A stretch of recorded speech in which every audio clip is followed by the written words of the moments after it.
Hi, everybody, and welcome to the panel on Facebooking Health, scouting out the latest trends in online patient communities and social media. I'm Lisa Gualtieri. I'm an assistant professor at the Department of Public Health and Community Medicine at Tufts University School of Medicine. I know some of my students are here, so raise your hands. Great. We're all very enthusiastic. And I'd like to introduce the panelists. And each of them is going to be giving a 3-minute introduction about their work, and then we're going to open up the floor. So first, Joe Kim, Tara Cousineau, Chris Carter, and John Brownstein. And Joe, will you go first? Sure. Is this, okay, there we go. So first of all, I wear several hats, and many people ask, so what do you do? And what I generally say is I work in a medical education company. The name of the company is Medical Communications Media, MCM, and what we do is we develop continuing education activities for physicians, pharmacists, nurses, nurse practitioners, and other healthcare professionals. And so that's my world, CME, Continuing Medical Education. Within CME, one of the research agendas that I've been actively exploring in the last 12 to 16 months is on the use of social media and the impact that it can have on clinician continuing education. So that's a big area of interest for me, and we currently have an activity that was actually funded by Pfizer on this topic. And you'll see it on our website, cmecorner.com. We work in collaboration with Albert Einstein as well as the New Jersey Academy of Family Physicians on this initiative. And so it's just an activity designed to teach physicians and other healthcare professionals on, what is the appropriate use of social media and how can you actually use it to improve patient care. We're focusing it around the theme of medication adherence. Outside of my day job, very actively involved in running a number of blogs, medicineandtechnology.com as well as medicalsmartphones.com. And I have a site called nonclinicaljobs.com for physicians and other healthcare professionals interested in alternative careers. And I've created essentially a social community there. So I'm very involved and glad to be here in terms of speaking about social media. Thank you. Next, we have Tara Cousineau. Hi. Okay, good. You can hear me. My name's Tara Cousineau. I'm a clinical psychologist. I'm founder of BodiMojo.com, which is a platform for teenagers. And I'm going to stand up because I'm afraid I'm going to fall backwards. But before I say anything, I want to know how many of you in the room are a parent of a teenager or mentor a teenager? Raise your hands. Okay, keep your hands up. How many of those teenagers have a Facebook account? All of them. Okay. That's a point I want to make in a few minutes. BodiMojo.com was funded by Small Business Innovative Research Grants, $1 million from the National Institutes of Health to develop a deep dive platform on web and mobile. And basically what we're trying to do is make health cool for teenagers. It's a really tall order, but we're trying to engage teens through gamification, through personalized self-assessments, giving them feedback about their health and what's relevant to them in the moment, and to help them decide what they want to share with their friends. Because one thing that we do know about teenagers is they compare and they share. So we're really trying to leverage that, and I look really forward to talking with you about this particular demographic, which is where my expertise is, because this is the future generations, it's the future patients that many of you will have. Thank you.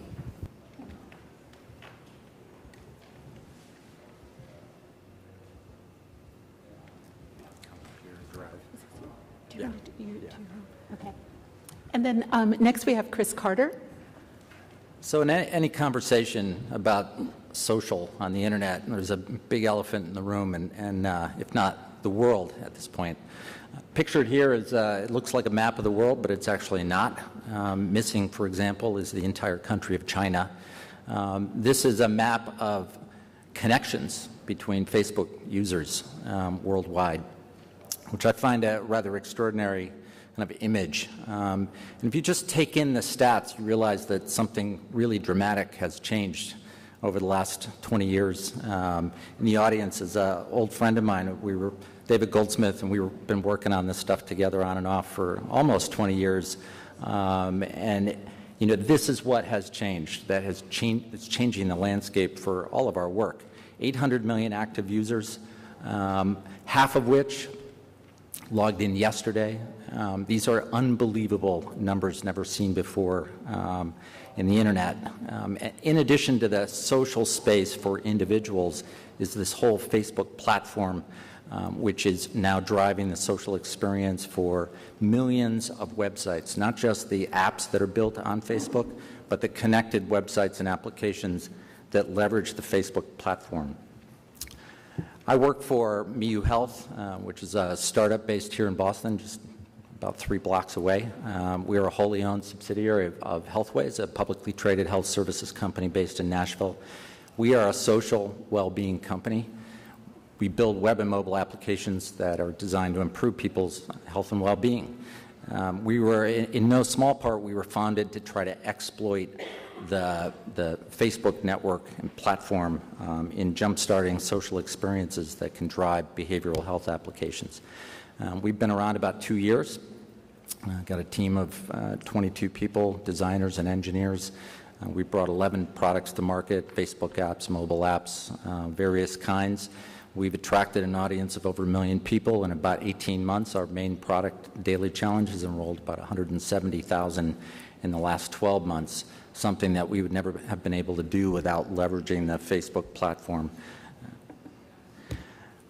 Just as a closing comment, one of the other trends that we are trying to leverage has also been pioneered here in the area through the groundbreaking work of Nicholas Christakis and his colleagues, who formed a company called Activate Networks that are helping us, partnering with us to really leverage network science in new and different ways. Pictured here is the first ever social graph of well-being.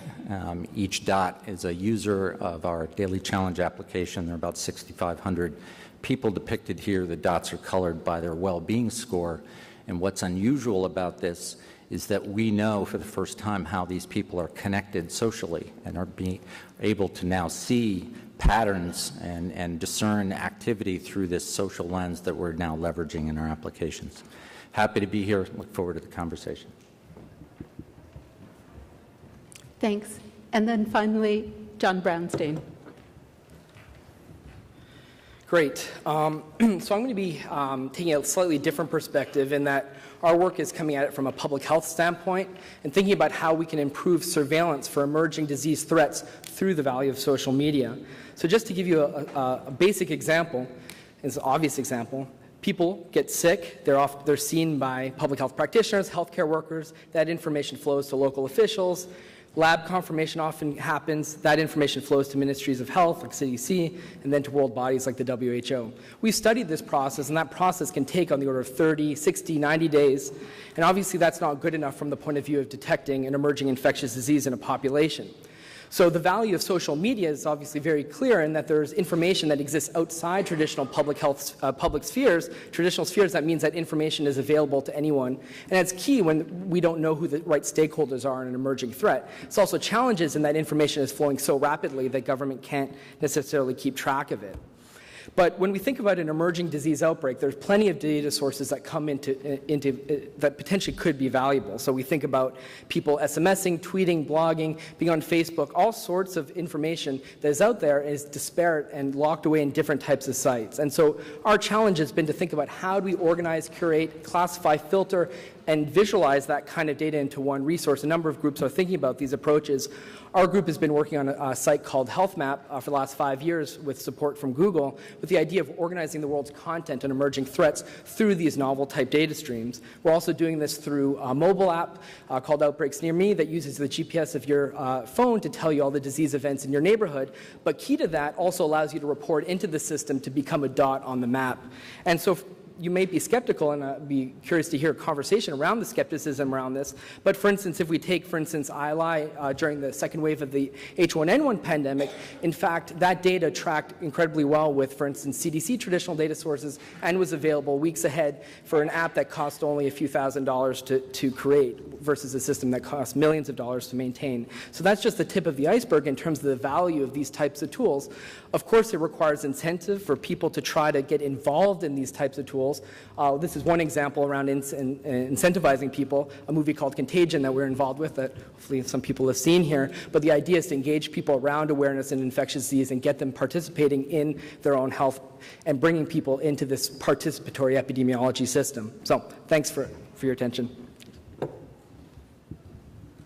Great, thank you. I'm sure you can all tell that there's an enormous amount of expertise here, and each person here would be happy to talk for an hour or longer, myself included, about our research interests. But because I don't like sitting in panels where the panelists are the only ones talking, and since I was the organizer of this, I got to decide what we were going to do.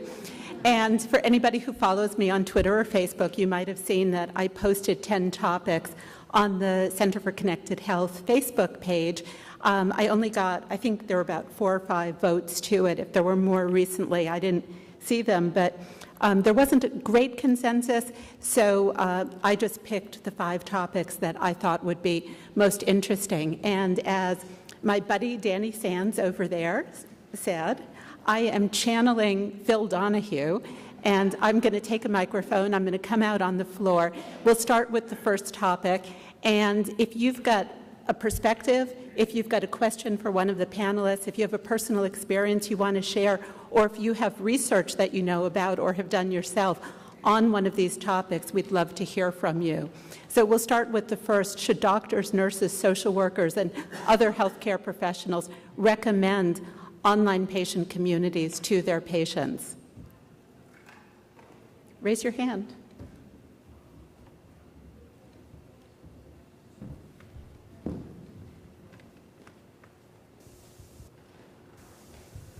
Yes. Well, at least that's easy to tweet. Would you like to expand?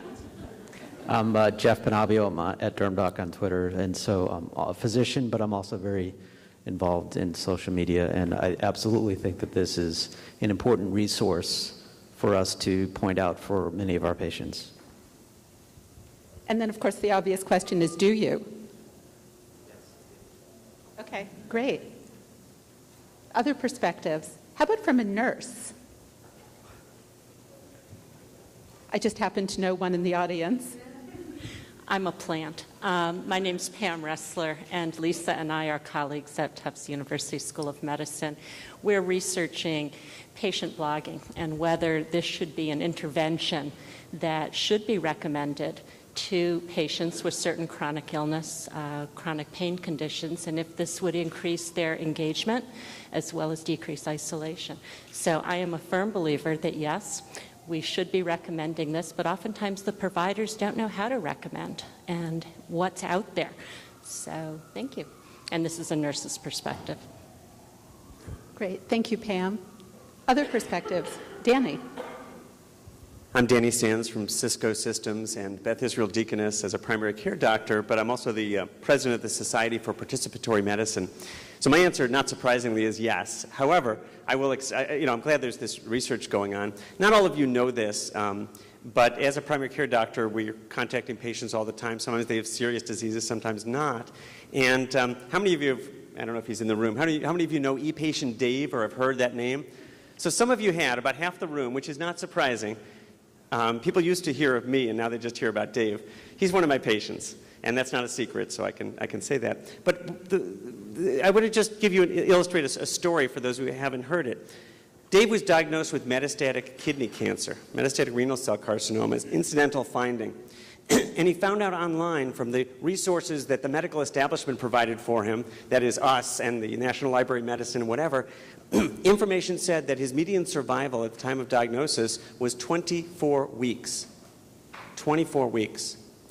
And I recommended that he go online and look for information. But the other thing I did is I wrote him a prescription, basically, and I said, I want you to go to an online patient community. And I recommended that he go to ACOR, which is a free community of cancer resources. And so Dave will tell any of you who ask him, my doctor prescribed ACOR, and it saved my life. Because through that patient community, he learned not only that his median survival didn't have to be 24 weeks, because he could find out where he could get care, where they're doing newer things that make a difference. But as he was going through treatment, he also was able to find out that what he was going to experience every step of the way. Because other people, like him, have gone through these particular therapies. And they could tell him in a way that no healthcare professional could tell him.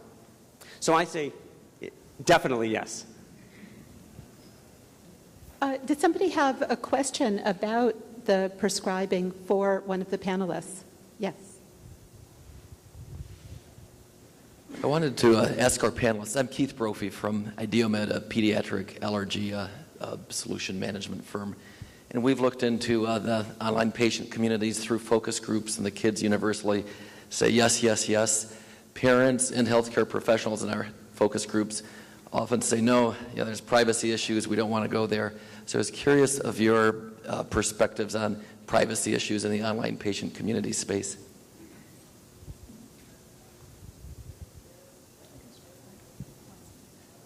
I'll just make a comment to that. I think the privacy issue is a really important one that some patients understand and many patients do not understand. And when it even comes to the healthcare professional community, there are, once again, doctors and nurses who understand the risks as well as the benefits, and many who do not. So I think one of the key points from my perspective is that there needs to be education both for the healthcare community as well as for patients in terms of what is appropriate, what is not, the dangers as well as the pitfalls around privacy. And also when it comes to just seeking medical advice from colleagues and peers for patients, they may go to a community site and they may actually get a lot of bad medical advice from other patients saying this is something I tried and it worked for me, when in reality it could be very harmful. So I think it's important for both the community side, the patient side, as well as the professional side to know what's happening within these communities and to be able to kind of guide their patients through it all. I have a comment on the kids' side of things. We do need to teach our kids about privacy, and what children think are privacy issues are not the same things as what adults think are privacy issues, so that's number one. But 30% of kids go online to search for health information. That's an extraordinary number. This is by the Pew Internet and Research Group, and they're looking for information when they want to find it. So one of the things that we need to do is to educate them on how to find that information in a way that will serve them up the best information they could possibly get, but also then how to use that information and curate their own health information. I want to bring this back to Facebook because parents can be very concerned about the privacy of their kids, and they should be. We all really fear for the health of our children, and we want them to be safe in the world. But the data doesn't really net out that online communities or online applications are bad for our kids. In fact, it's really on the other side of it. For a good majority of kids, platforms like Facebook actually encourage empathy. They encourage connection. It's a really important tool. There is a segment of children who are already at risk in offline settings for which online settings will also be problematic. So I think that our role as both clinicians and as parents and healthcare organizations is we need to educate kids and parents on how these communities can be leveraged for the better, because they can, and the kids are going to do it anyway. They're going to find it. Sasan, this is an interesting question, and I think you go back 10 years, not even that far. Most online networks, online social support networks were anonymous. It's really only with the advent of Facebook that people are online as they really are, because of the social accountability as they have built their own social networks around them in the course of becoming a Facebook member and friending other people. So with that becomes all of this exposure around who you are and what is your identity, what kind of information you publish, and clearly, just having watched my own kids grow up in this, they're learning, and as you mentioned, privacy norms are dramatically changing. Our kids have different sensibility around privacy than I certainly do, and I think we're going to continue to see that change. As an application developer, I think what becomes critical is sort of transparency and control around what's private, what's not, the ability to share certain information with certain people and not with others. And that's going to be a long process, and we're just at the very beginning of it. Thank you. I'm going to move on to our next question, which is, can we teach teenagers to learn and adopt behavioral skills using Facebook that continue as they mature into adults? And I'm just going to throw in my 2 cents, which is I heard on the radio driving in today that it's National, Credit Day or something like that, and that in high schools around the country, supposedly, people are learning about credit and financial information and, sort of all the things that teenagers should learn but rarely do. And I was listening to that and I was thinking, why don't we have the exact same program for health literacy? As my teenage son tells me, the reason that I pay taxes is so that he can learn to detect when he is within a mile of illegal substances and stay clear of them. And but I mean, I know my kids do not learn health literacy except from me and from their pediatrician, and I think that that's something that's really necessary. Tara, you look like you want to jump in. I just want to go back to a slide that we passed over because I didn't really think it was part of introduction. So let me see if I can go back. I don't mean to screw up your order here, but the question about behavior change with Facebook is a good question, and it's already happening. And I just want to put up one slide right here. Here are some health campaigns that are on Facebook right now. One is by a health consumer brand, Secret Deodorant. They have a fantastic campaign called Mean Stinks. If you actually allow that application, what they've done with leveraging the Facebook application is really amazing. Kids can upload photos. They can give an apology if they want to. They can send a positive comment or compliment to a friend. This is media literacy. Kids are learning how to take a health issue that is emotionally relevant to many kids, which is bullying right now. It's really big. There are campaigns everywhere. But I thought that this consumer health campaign could do more than any classroom could do. I think their reach was, 300,000 maybe there. Another campaign that's been online that was started by a patient, a woman who had done a self-breast exam and found a lump, and she started this fantastic campaign called Feel Your Boobies. Now this is emotionally appealing to both women and men, and it gets the message across about doing your monthly, breast exam in the shower. It's much more effective than having the little things that your pediatrician might give you once a year that you hook on into your shower. So the scope and the reach of Facebook campaigns to teach youth and young people about taking care of their health is really enormous, and people are doing it in really clever ways. We have a whole host of celebrities now. I mean, this is really unprecedented. Every major celebrity out there, Justin Bieber, Demi Lovato, are out there on the anti-bullying campaign. They are teaching kids that it's not okay to be witnesses or bystanders to this. So I completely embrace Facebook, and I do have issues around privacy, and I'm concerned as a parent, but you know what kids are doing? They're protecting themselves almost better than grown-ups are. My daughter recently unfriended me. She's 13 years old, and I was very upset about this. I understand psychologically why she did it. And then, of course, in order for her to have the privilege of having a computer, she had to friend me again. And the next day, I got, I'm not kidding you, 100 friend requests from the 8th graders in my hometown.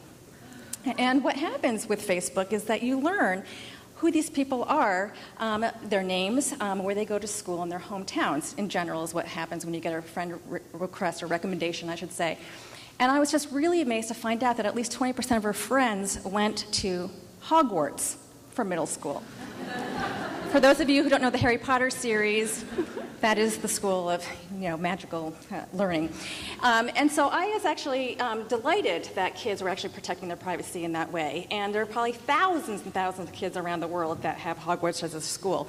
But it's just to drive home the point that kids are really savvy about this application, about how to protect themselves. They're impulsive, though, because you have the whole thing that happens with the teen brain, and they do stupid things in the moment, and it's hard to retract that. But that's really where our jobs as clinicians and professionals and parents can come in to really teach them how to use this. Tara, do you mind advancing back to my questions? And while she's doing that, the one other comment that I'll make is that when it comes to disease management and sustaining those behavior changes in, say, diabetes, it's very, very difficult for teens if they get diagnosed with a new condition and now all of a sudden they have to start doing things that they don't want to do, that's hard to do, they forget. And I think the key difference with social media is that it makes it fun, and they get support from colleagues and peers, and it adds that gaming component to it, or it can, I should say. And I think it really changes a disease to be more than just a disease. It's no longer just a disease with the social stigma, if you will. And I think those are things that social media is doing that we can't really measure at a very concrete level, but it's really revolutionizing pediatric care. Great, thank you. Who would like to chime in on our second question about teaching behavioral skills using Facebook?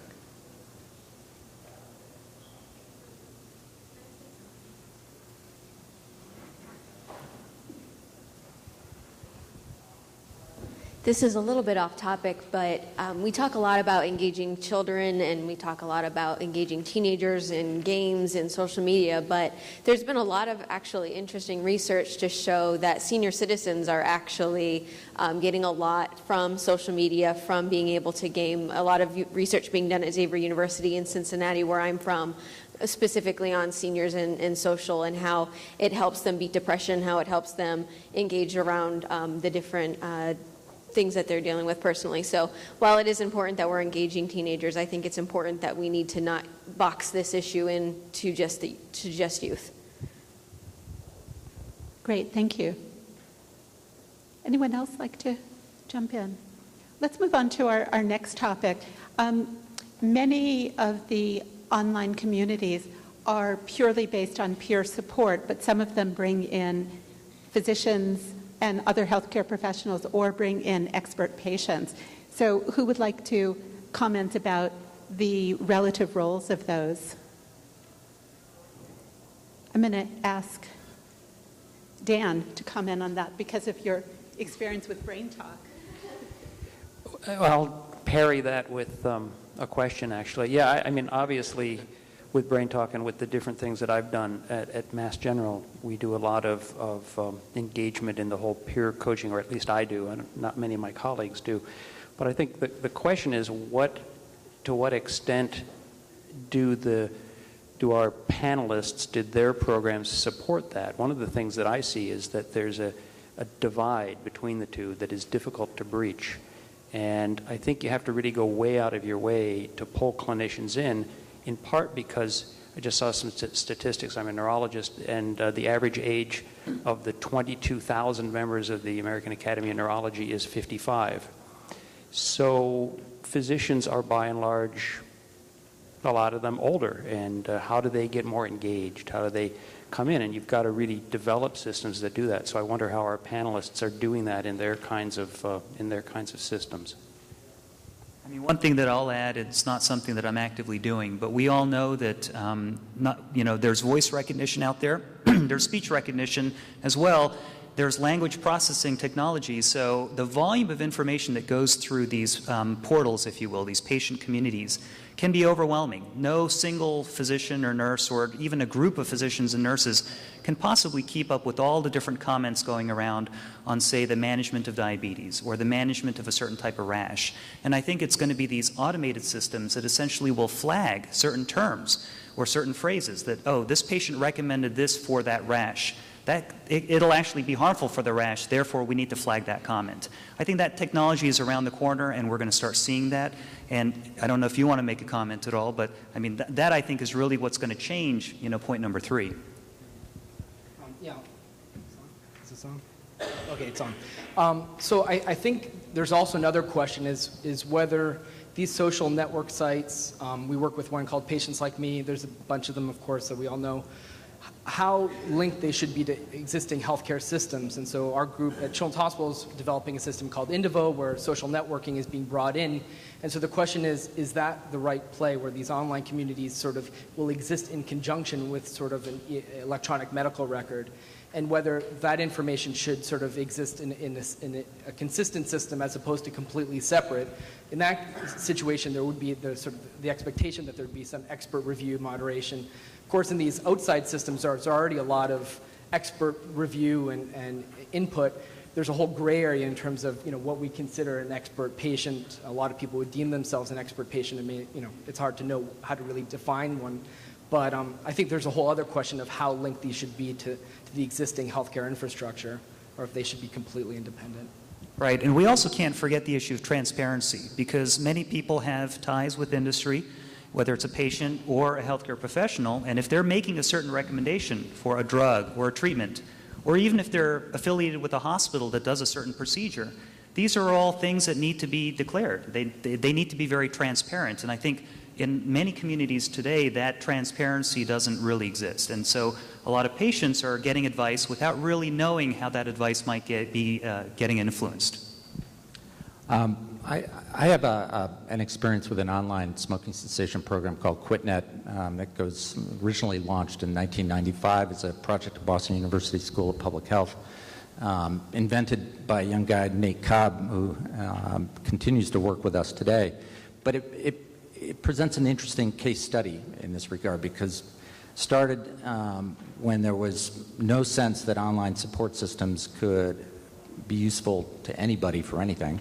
And as we took it out of BU and commercialized the program in the early 2000s, we began to measure effectiveness.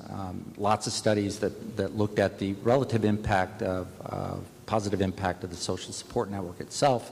But what we realized was that we weren't actually reaching everybody. And then we integrated telephonic coaching, which is the primary modality by which smoking cessation is delivered at scale in this country. And interesting things started to happen. One is that if you give people choice of how to interact with an intervention, they'll choose the one that they're most comfortable with and most likely to use. And using something turns out to be the most important piece of it. And for some people who combined these modalities together, it worked really well. And to the extent that the telephonic coaching can be informed by the online interactions that people are having and connected to the support community in a meaningful way, you get even more effect. So I think the combinations of social support networks with other kinds of interventions, whether they're face-to-face interventions or telephonic interventions, is really important and is being borne out by the research, not only with QuitNet, but other things that we've been doing to be much more effective and have greater impact because of its broader reach. Great, thank you. I saw there was a hand up over here. So, David, would you like to talk about expert patient? Sure. So, by way of background, I work for Alliance Health Networks, and we have at this point about 45 different patient communities. The largest is called Diabetic Connect. And it started about 2.5 years ago, and we launched it with Amy Tenderich, who I'm sure many of you know is a very prominent diabetes blogger and a diabetic herself. And Amy was very adamant that in order to build this kind of a dynamic, peer-to-peer community, that it needed to be really for people affected by the disease and really for the peers to find a place where they could come together without professionals and others being a part of the discussion. They felt like they could get that elsewhere. And at the same time, she really was of the strong belief that there needed to be expert patients engaged to help to curate the content and to be a catalyst for a conversation. And, in 2.5 years, I think we've learned that having those expert patients has been a really integral part of our success because those people are playing a critical role both in sharing information and engaging people in a way that's very comforting and safe and very empathic. And so we're scaling that as much as we can. We try to bring patients into every community we launch, as well as folks who play sort of a community manager role. That said, we are now, for the first time, we've just announced that we're going to be in partnership with Joslin Diabetes Center, bringing some clinicians into Diabetic Connect as a way to test this concept, because we believe that there's huge value in having a practitioner perspective there. So with Joslin's experts, including some endocrinologists, their diabetes educators and others, they're going to participate in our discussion forums, look at what's being discussed by some other patients there, possibly in some cases amplify what is being said. In other cases, they may try to clarify something, but they will have an authentic identity. Everybody on our sites can have an alias-based identity if they choose to. Joslin will have an authentic identity, so it will be very transparent what their role is. and they can, in some cases just like something if they agree with what's being said, or they may chime in some other ways. But we'll be, watching this very closely to see, in fact, if this is something that adds value, and if this is something that the clinicians themselves believe is an important part of the engagement on these social networks. Great, thank you. Let me ask for a show of hands for anybody who has been involved for yourself or as a caregiver in any kind of patient community. So it's actually a pretty small number. Keep your hands up if you ever mentioned to your doctor, or like Danny mentioned, if your doctor suggested that you get involved in it. Wow, really small number. So that's kind of interesting. Okay, let's move on to the next question. Pam mentioned the research that she and I are conducting on patient blogging, but who has been involved in research or has read research that's really looking at the connection between online patient communities and health outcomes?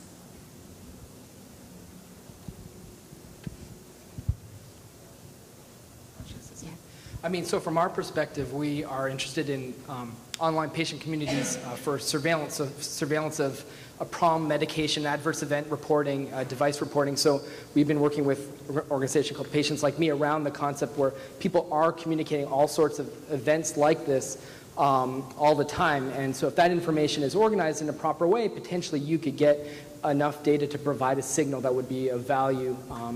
That would be of value earlier, or potentially would provide new evidence than more traditional data streams like errors or potentially claims databases. So that's been the focus of our efforts. I mean, the real problem is noise in the system. Of course, having patients be able to assign whether they're truly having an adverse event and to what medication they're on, that's obviously very challenging. Not that it's not challenging to extract that kind of data from EMRs as well. Of course, also engagement. If you don't have enough people in a specific community, you're just never going to have the right amount of data to have a signal that rises above the noise. So there's still a lot of challenges in the analysis of this type of data, but of course, as more and more people engage, the opportunities increase.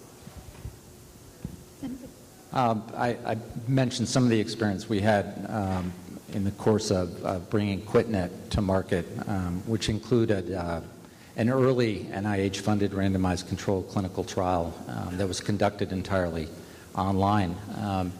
And I think researching these things, especially online anonymous interventions, poses real challenges for the kind of current methodology that's accepted by NIH. Nevertheless, there's also tremendous opportunity and obviously a huge imperative that we figure this out. We're now at work with several small studies looking at aspects of what we're doing and designing a randomized controlled trial to look at the efficacy of our core application, Daily Challenge, which is designed to improve people's well-being, with which we have a clear measure by which to measure outcomes, a validated 41-question assessment that produces a well-being score that was developed in conjunction with Gallup. And we're going to be doing recruitment through Facebook. And so there are ways to get at this, and very powerful ways and cost-effective ways to. And the most important thing I think that's available to us that is really difficult is an audience, because you can recruit people really quickly and cost-effectively online. And access, if you build the application right and the study environment right, access to an enormous amount of data. And it's that quantitative ability to let data sort of drive our decision-making through careful analyses and controlled studies, which is this interesting intersection between traditional research methodology and the new tools and opportunities given to us by the infrastructure that we live in today. Great, and let's throw out our last question, which what is the role of mobile in all of this? I mean, obviously, Facebook can be accessed on a mobile platform. Sherry.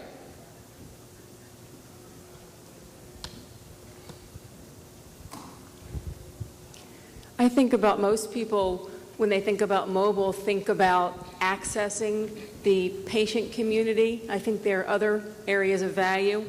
One of them, I think, is staying informed with mobile messages from that community. I think another area is interacting with the community by asking your own questions. But what really interests me, I think, is a fourth area, which is using mobile to capture information. It might be information about your symptoms or the treatments that you've done.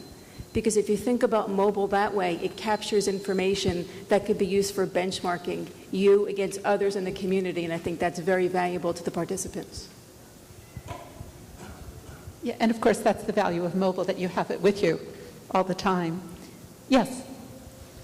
I think that one of the greatest challenges that I think mobile health can really help us with is the interoperable patient records. So we require quite a bit from our patients, but of their own time and research to gather all of their records from every single location and try to make that interoperable on their own paperwork or whatever. And I think that mobile can really help kind of synchronize that data. We were doing a tweet chat a few weeks ago on one of our hashtags for Health IT, and the number of diabetes patients that ended up chiming in saying how much they have to do to try to like hack into their own data so they can get everything to be synchronized. And I think that's just requiring a lot from our patients. I'm going to conclude. Oh, do you want to jump in? I think mobile is huge. A couple of reasons. One is that it's really personal. We have a different relationship with this device, and we tend to let all kinds of information sort of flow in and out of it, which is a huge sea change for those of us involved in the sort of behavioral health application field. Desktop computer just didn't cut it. That, and as Sherry indicated, looking at these devices as connected devices and producing a data vector that can and already and will eventually stream all kinds of data around which we can create compelling and social user experiences that really are effective in changing people's behavior.